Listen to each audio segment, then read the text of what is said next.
आइए पहले कुछ उदाहरण के माध्यम से जाने महिला अपराधियों के बारे में। उदाहरण नंबर 1, सावित्री को जेल में 6 साल हो गए, जमानत तो नहीं हुई, केस भी जाने कब खत्म होगा। पति के अत्याचारों से तंग आने पर एक दिन हाथापाई में उसकी हत्या हो गई। अब मायके और ससुराल वालों के साथ ही बच्चे भी पिता की हत्यारा मानकर सावित्री को कलंकित मान बैठे हैं। उदाहरण नंबर 2, रामरती से उसके अपनों ने भी इसलिए मोह फेर लिया कि पति और ससुराल वालों के अत्याचारों से तंग आकर अपने दोनों बच्चों को मारकर खुद पंखी से लटक गई थी, लेकिन बचा ली गई। वह मरी तो नहीं, लेकिन अब जिंदा लाश बनकर जेल काटने को मजबूर है।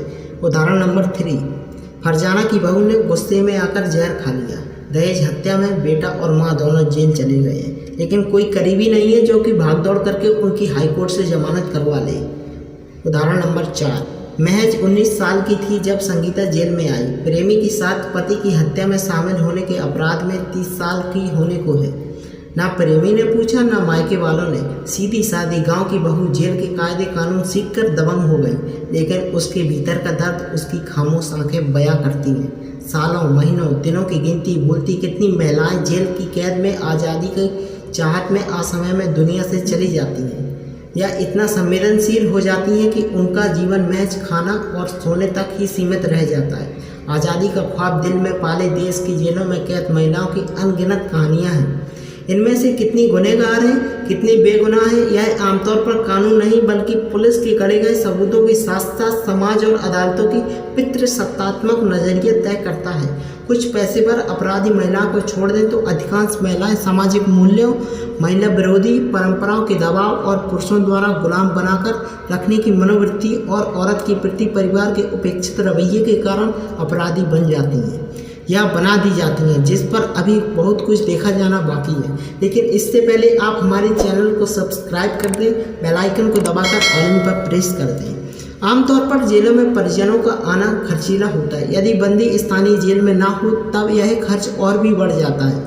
चूँकि महिला बंदियों का स्वतंत्र अस्तित्व नहीं होता है, इसलिए उनसे मुलाकात करने वालों का प्रतिशत बहुत कम होता है। इसके साथ ही महिला अपराधियों के प्रति समाज का नज़रिया पुरुषों की तुलना में अधिक नकारात्मक होता है, जिससे उनकी मलाई प्रभावित होती है।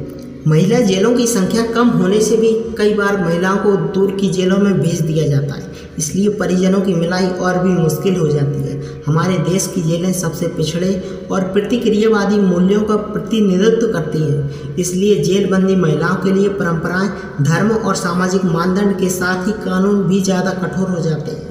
उनको जेल में आते ही नैतिक और सामाजिक रूप से अपराधी मान लिया जाता है और उनका आकलन आमतौर पर अश्लील नज़रिए से किया जाता है। गरीब, आदिवासी और दलित महिला बंदियों की समस्याएं तो दोगुनी होती हैं। उन्हें जेल कर्मचारियों के अतिरिक्त स्वर्ण और दबंग महिला बंदियों की क्रूरताओं का सामना करना पड़ता है। लेकिन सबसे शर्मनाक वाकया कि देश की कई जेलों में महिलाओं के साथ होने वाली यौन हिंसा की घटनाओं का छन छन कर बाहर आना इससे पुष्ट करता है समाज के पिछड़ेपन और अमानवीयता का नग्न रूप कई मायनों में जेल में दिखता है। भारतीय जेल पुलिस महकमे की भागीदारी के बिना अधूरी मानी जाएगी। यह तथ्य किसी से छिपा नहीं कि आज भी पुलिस प्रशासन का जेंडर दृष्टिकोण सामंती और पिछड़ा है। यहाँ तक कि महिला पुलिस अधिकारी और कर्मचारी भी उन्हीं महिला विरोधी मानदंडों और गालियों का प्रयोग बेधड़क करती हैं जो कि पुरुष द्वारा किए जाते हैं। स्वर्ण पितृसत्तात्मक मानसिकता का इतना अधिक प्रभाव यहाँ पर होता है। पुलिसकर्मी महिला मामलों को संवेदनशील तरीके से हल करने में सक्षम नहीं होते हैं। अधिकांश तो महिला को अपराधी सिद्ध कर देने भर की ड्यूटी तक ही सीमित रहते हैं। कई बार देखा गया है कि महिला कर्मी पुरुषवादी दृष्टिकोण से महिला अपराधियों के साथ ज़्यादा अमानवीय और अभद्र व्यवहार करती है। चोरी, देह व्यापार से जुड़ी या गरीब महिला अपराधियों या विशेषकर दलितों और मुस्लिम महिला की गिरफ्तारी के साथ पुलिसकर्मी नियमों का पालन नहीं करते हैं। पुलिसकर्मियों द्वारा महिलाओं के साथ महिला पुलिसकर्मी की उपस्थिति में अपमानजनक व्यवहार किया जाता है, लेकिन वे या तो चुप्पी साध लेती हैं या फिर इस प्रक्रिया से काफ़ी हद तक शामिल हो जाती हैं। जेल के शौचालय गंदगी का ढेर होते हैं। आमतौर पर महिला बैरकों के भीतर एक शौचालय होता है जिसका इस्तेमाल 40 से 50 महिला लगभग 12 घंटे शाम 6 बजे से सुबह 6 बजे तक तो करना ही होता है। बैरक के बाहर भी 3 या 4 शौचालय होते हैं। इनकी सफाई आज भी दलित जाति की महिला और पुरुष के जिम्मे होती है। जेलों में जगह की कमी, शौचालय की कमी, पानी की कमी के कारण महिला बंदी असमय ही कई प्रकार की बीमारियों से ग्रसित हो जाती है।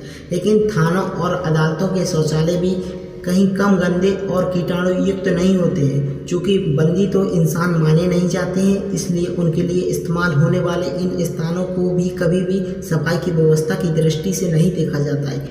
यदि कोई बंदी इस विषय में आवाज़ उठाता भी है तो उसे चुप कराने के लिए कई तरीके पुलिस अपनाती है। आमतौर पर हमारे सरकारी विभागों में शौचालय की सफाई के प्रति नकारात्मक नज़रिया होता है, तो कैदियों के शौचालय की गंदगी की कल्पना तो देखी ही जा सकती है। साथियों, मुझे पूरी उम्मीद है कि इस वैचारिक मनोदशा को बदलने की आवश्यकता है और सरकार तक पहुंचाने के लिए यह छोटा सा प्रयास जल्द ही इसका पार्ट 2 हम आपके सामने प्रस्तुत करेंगे। लेकिन इससे पहले आप चैनल को सब्सक्राइब करके बेल आइकन को दबाकर नोटिफिकेशन ऑन कर लें। Thank you for watching this video. जय हिंद, जय भारत।